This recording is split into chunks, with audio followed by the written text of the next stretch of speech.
Welcome back to Half the Battle. I'm your host, as always, Daniel Levi, and joining me now is the man behind all the incredible MMA animations we've been seeing lately. I'm talking about Mojahed Fudailat. Mojahed, welcome to Half the Battle.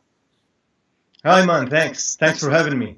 Oh, man, the pleasure's mine. Thank you so much for entertaining all the fans of MMA with all the work you've been doing. We absolutely love it. And I got to ask you right off the bat, man, how did you get involved in MMA? When did you become a fan of the sport? Well, I started falling in love with the sport since I saw Anderson Silva. I wasn't knowing much about the sport until I saw a video of a highlight of Anderson Silva. Since that, I start watching more and more and more for Anderson Silva, and before you know it, you know everything now about MMA. Firstly, where do you live? Where are you from? Well, I live in Amman, Jordan, Middle East. Thanks again for taking the time, because I know there's a huge time difference over there. And how did you get started doing all the animation? Because I would assume that you were an artist before you started working on MMA. Yes, actually, in the middle of my study in university, because in university my major was computer information system, which is programming, which is I didn't like, and I didn't see myself working in the future in this major. So I start looking for other passions.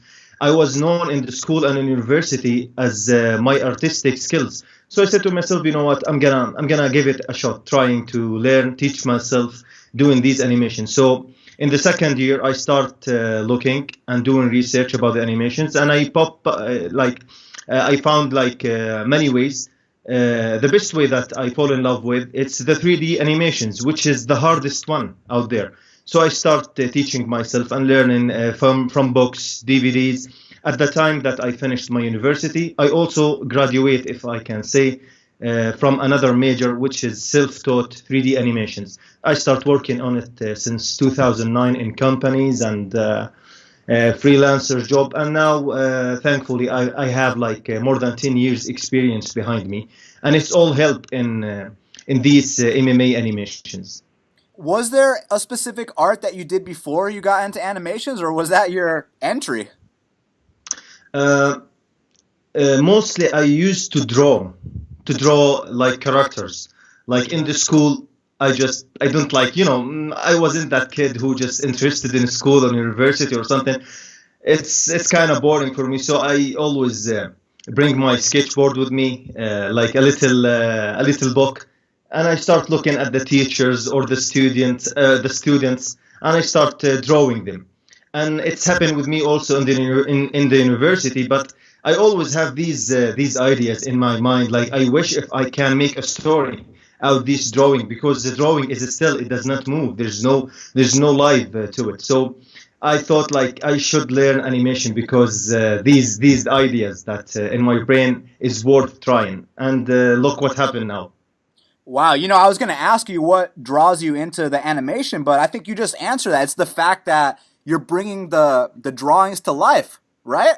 Yeah. Yes, exactly. And because I have, I guess, me and my brothers at the same house, we use always to have fun with each other, like just talking. Like everything happened like front of us on TV with the family, with the friends. Immediately we start creating a story when we was kids. So I start with the story. Imagine if this happened and that happened and that happened. And my big brother came and start continuing the story. So in the family here, we are known as have a big imagination. So this is why I have the ability to came up with stories in a very fast time, because I don't like put an effort making the stories, because it came like a kid naturally pop up in my brain, and I put some tweaks here and there, and here we go.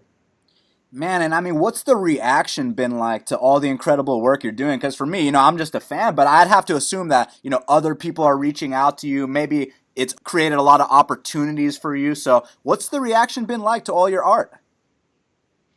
The reaction, I can say, like, there's so many companies here and there, like, asking for if I do request. These things exist, and there's more also a freelancing job, and there's also connections, like with you, with other MMA media, trying to get to make an interview or asking questions, trying to know more information about what I do. And also there's also more connections with the MMA fighters and champions and boxing champions. Thankfully, now I have like many MMA and former MMA champions and boxing champions like I'm in connection with, and talk together sometimes on Skype or texting each other on a potential business relationship. What was the first MMA animation video you ever did? Because the first one I saw of you was the very famous Coach Edmund one. You know what I'm talking about? Where he's at, with the Yes, lion. That was so amazing. Yeah, but the first one the first one I make was for Demetrius Johnson when he defended his title against the winner of the Ultimate Fighter season. That was the first one. I actually, when I started like last year, exactly this date last year. So I wasn't like thinking like I'm going this far, because I just have back then like more free time. So I said to myself, you know what, I'm gonna just try to make an animation. And actually, I was left animation for 3 years before I came back. And the only thing that pushed me to come back to animation is the passion that I have and the energy that I have from watching MMA. So I did the first animation for Demetrius Johnson, and I started getting messages from here and there, and from fans and from pages on Twitter and Instagram asking me and telling me, keep it up, keep pushing, keep doing, keep them coming, and good things will happen. I say, you know what, I'm going to give it a try. And before you know it, it's almost a year. And obviously, you're a hardcore fan of MMA, because when you watch your videos, the details in terms of, you know exactly what's going on in the scene, in the fights. So, man, how are you able to balance that with, your full-time job? Because to make those videos, as far as I'm concerned, it's probably not easy, man. I mean, you got to put some serious work in. Yes, exactly. It's not easy at all. But the good thing about the way I'm thinking, since I was a kid, I always tell myself, if I don't want to learn new things, I should be the best at what I do. And I cannot keep doing the same thing over and over and over without any progress. So if you notice my work, sometimes it usually, when I started, takes 15 to 12 days. Then I start reducing the time to 10 to 5 days, until I made to myself a challenge, me with my friends, and I said, you know what, I'm gonna reach a point where I have the ability to make an animation, 3D animation, full from the story to the characters to the voiceover to everything inside 1 day. And that exactly what happened last week. If you notice that since the last UFC 217, I made animation every single day for 6 days, and that was really the biggest achievement I ever done in animation world. Like if you know someone involved in 3D animation, he will tell you that these things are the most complicated, hardest thing in the animation scene. And alhamdulillah, I have the ability now to produce animation every single day. The balance now came between these animations that I do for MMA world and my work, because I work as a freelancer. I don't work like with companies, like every day I go.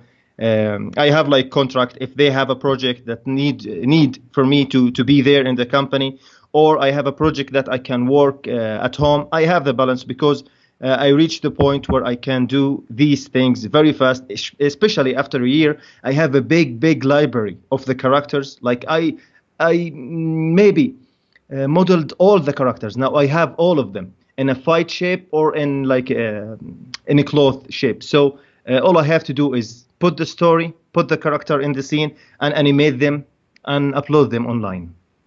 Now, man, when you're writing the stories, I mean, do you have storyboards? Like, how exactly do you script them? Mostly, sometimes I put a story before the event, and I say, you know what, based on the event, I'm gonna make that week. So sometimes, like, I make my prediction. I say, I put the story based on my predictions, and if other fighters like upset my predictions, I'm gonna tweak the story for them. And sometimes I have no time to create a story, like what happened last week. I just based on the news, based on the event, like last night animation. Suddenly, Conor McGregor crashes Bellator cage, and I have a million message, a million email. Please do this, please do this. And I woke up and I have no idea what's going on the internet. And I just checked in, and I found Conor McGregor crashes Bellator cage, and I immediately put like 40-second, 50-second animations for the fans of these animations. So, man, how far are you looking to take this? Because obviously you love what you do. You're always putting out great content. But now that you're getting the attention that you are, I mean, do you think you're going to be working for the UFC soon? Well, I wish. I think it's the pinnacle. It's the top thing that if you love your job, which is animation, and you love the content of the animation, which is could be your entertainment, which is the MMA. You doing animation of MMA. It's gonna be like the lottery ticket. Let's say. I wish if I could have a sponsor, and I wish if I can have like a partnership with the UFC or with an MMA promotion where I can really focus full focus on these animations. So, man, I know you're a very humble guy, and I want to know what your favorite work that you've produced is. I'll tell you what my favorite ones of yours are. Obviously, the Edmund one, the Darren Till, new sheriff in town, and most recently, the commentators for the Rose fight. That was unbelievable. But for you, what's your proudest work you've done for the MMA animations? Depend on what this animation target, because as you see in the past, sometimes I focus in the comedy of the animations, and sometimes I focus in the art perspective, because sometimes the art perspective is my pleasure in these animations. So I'm gonna say, from an artist perspective, I fall in love with the animation that I made for Cody and TJ, which is named No Love. That trip to the pyramids, that was one my favorite. And Tony Ferguson training in the jungle when he captured Habib, and he captured Kevin Lee and Connor. That also my favorite. And the funny thing about the video that went viral this week, the commentators video. Have you seen it? Absolutely. Yeah. The funny thing about this video, while I'm working on it, in the middle of working, I almost shut down that video because I thought, you know what? It's not funny enough. Like, what's the point of like making an animation about three guys staring at the screen, screaming, and like there is no scenario. Just bring the voice and animate the character based on the voice, and that's it. So in the middle of the way, I thought, you know what? I don't think this is funny. So I almost shut down the video, but for some reason I say, you know what? I'm gonna continue, and I finished it, and I thought, you know what? It seems really funny. So I upload it, and last thing you know, it's in Joe Rogan. It's in Joe Rogan Instagram page, then it's in UFC Instagram page, then it's everywhere. So thankfully that I did not stop working on it. No, 100%, man. So, okay, we mentioned that you have the talent for the art, you love the sport, but where does the sense of humor come from, man? Because it's not just great work, it's hilarious too. It's probably the environment where I grow up. I live in a home with five brothers. We have no sisters, just five brothers, and I am the youngest one. So you can imagine how a living between like five brothers, and we all full of sense of humor, and also the schools and the environment where I live, and the neighborhood and the friends here and there. It's all fun. Even in the university, I was lucky to have like friends, really almost like a stand-up comedy show, 24 hours. So I think this is also affect my personality growing up, and also affect the direction that I'm taking with my career. And how does your family feel about your work? I mean, they must be very proud.